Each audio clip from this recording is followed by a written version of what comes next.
I don't believe that the Zodiac Killer lived anywhere in this area or in San Francisco.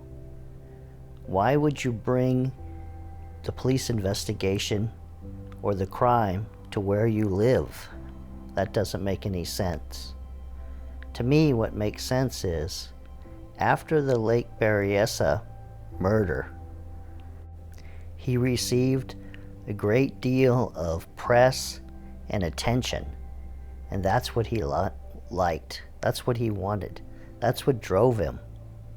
And therefore, the big city. Where else would you go but to the big city? And he lived in this San Francisco area. So he made this plan to come here and kill a cab driver because it was a simple way of killing someone and getting away with it. By hailing a cab, having the cab drive to an isolated place where no one would see you, and murdering him. And then he was prepared to provide the victim's shirt, or a piece of his shirt, to the Chronicle.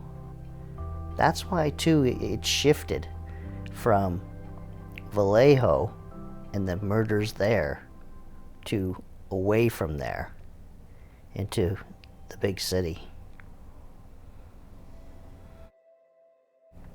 That leads us to why this specific location in San Francisco. And I think it's because he was familiar with this park. He was familiar with this Pacific Avenue road there, and kind of goes into a little trail. And so he had probably been either to this park, maybe to this national cemetery, maybe to the military installation there. Something there he had been to, and he was familiar with this Pacific Avenue. And that's why. And then he learned, or he knew about the little pathway or trail that led to those Presidio Heights homes that are there, and how it's a quiet residential area, and you can easily go from that residential area through those little paths to the park area. I believe that the Zodiac Killer's motives changed over time. I think at first he was sick of living, and he had some issue with women. Someone turned him down and it hurt him, and therefore he was killing couples. But as he did this, notifying the police with the phone call, and then later letters to the editor, and he received a lot of attention back from that, and he kind of became famous, and that was a thrill for him. And so it shifted. And so by the time he killed the taxi cab driver, he didn't care to kill people anymore. He cared about writing letters to the editor and to the police and antagonizing them. And then he started writing to other people. And all this was just to feed his ego and to give him a purpose in life, or attention and meaning. And that's what he was after, was companionship.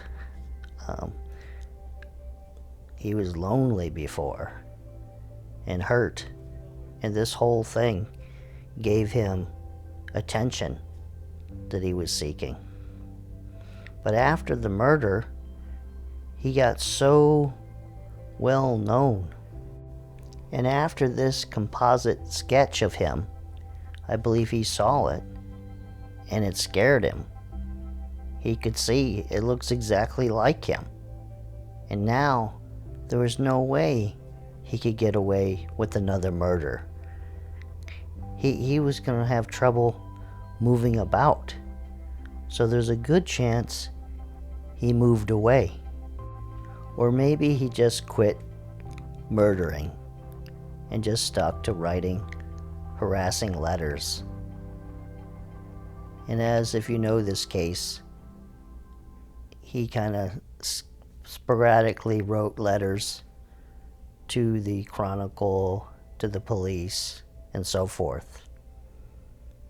Now, there were some murders in Southern California that are similar to the murders of the Zodiac Killer. One of them was in Oceanside, California, and another one was in Riverside, California. And so, in a future episode, in probably 2 or 3 episodes from this episode, I'm going to do another crime scene reenactment. And it's going to be about the Riverside murder. And then we'll talk about if we think that murder was done by the Zodiac Killer. Well, this ends this episode of Unsolved. And in the next episode, I'm not sure what I'm going to cover, but I am going to go into the Riverside murder of a college female student. And the thing about this crime is, it's solvable. So I'll see you the next time.